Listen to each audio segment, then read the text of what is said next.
विपक्ष ने साफ साफ आरोप लगाया कि मार्शल्स ने जो कुछ किया वो सरकार के इशारे पर किया, लेकिन तस्वीरें इससे ठीक उलट गवाही दे रही हैं।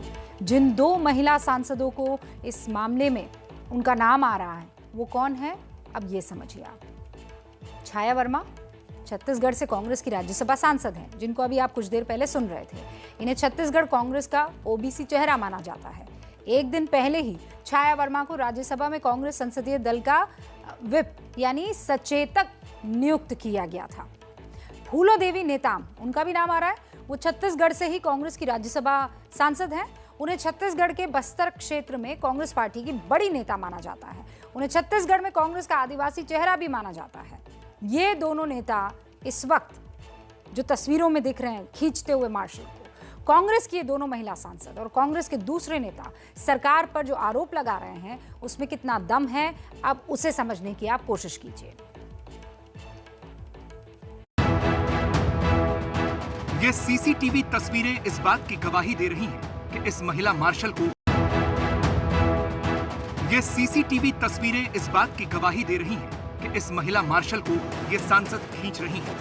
इसी बीच उनके बगल में मौजूद दूसरी महिला सांसद गिर जाती है, लेकिन विपक्ष आरोप लगा रहा है कि महिला मार्शल ने उनकी सांसदों के साथ मारपीट की।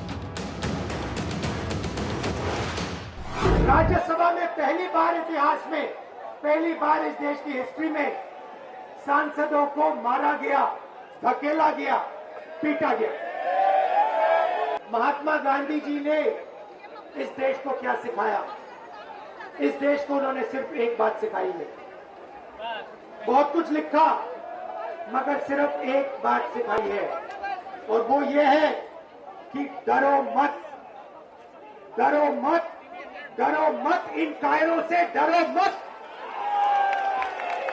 झूठ के आरोप पे वो बचना चाहते हैं एक्शन से। शायद आज का जो उन्होंने नाटक रचा है और झूठ का पुलंदा बनाया है, वो क्लियरली उनको दिख रहा है कि उन्होंने जो व्यवहार किया उस पर सख्त से सख्त एक्शन जायज है, लॉजिकल है और लीगल है। उससे बचने के लिए वो अपने आप को झूठ के आरोप पे भागना चाहते हैं। सवाल ये भी उठा कि संसद के भीतर आखिर इतने मार्शलों को बुलाने की जरूरत क्या थी। विपक्ष ने आरोप लगाया कि बाहर से लोगों को बुलाया गया था। सरकार ने कहा यह सरासर गलत आरोप है, किसी को बाहर से नहीं बुलाया गया था।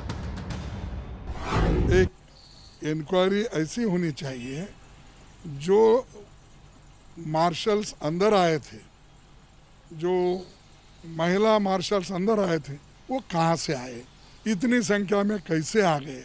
वहाँ तो सदन में हमको मालूम है कौन से लोग ठहरे हुए हैं, कौन से लोग रोज मिलते रहते हैं। तो ये लोग कहाँ से आ गए, इसकी इंक्वायरी होना चाहिए। कौन उनको अंदर बुलाया? 12 महिला मार्शल्स और 18 पुरुष मार्शल्स, कुल 30 मार्शल्स, 18 मेन पुरुष, 12 महिलाएं, सिर्फ 30 मार्शल्स डिप्लॉय हुई थी। और उतनी जरूरी थी क्योंकि इतने बड़े प्रहार के सामने, और ये प्रहार 9 तारीख को आप सबने देखा था। अनाप शनाप झूठे आरोप आज लगाने की कोशिश कर रहे हैं कि outsiders who are not part of parliamentary security वो ब्रॉट इन।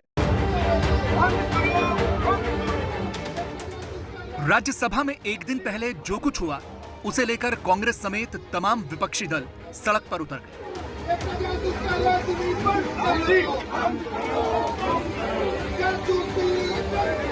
हाथों में तख्तियां लेकर विपक्षी दलों के तमाम सांसदों ने संसद भवन से विजय चौक तक मार्च किया।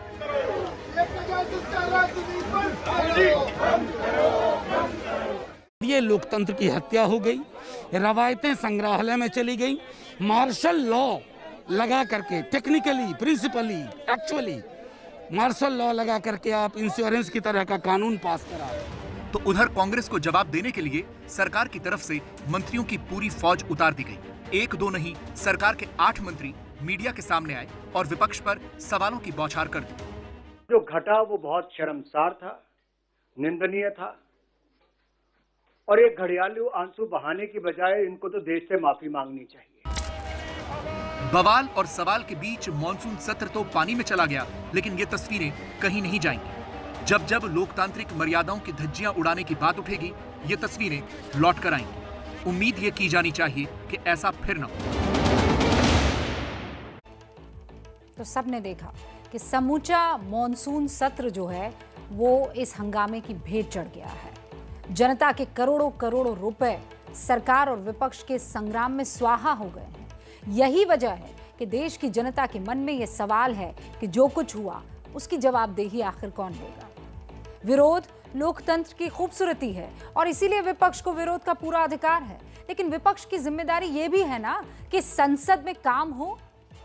और वैसे जिम्मेदारी सरकार की भी है कि वो सदन चलाने के लिए हर संभव कोशिश करे ताकि भविष्य में संसद का वक्त और जनता का पैसा इस तरह से बर्बाद ना हो।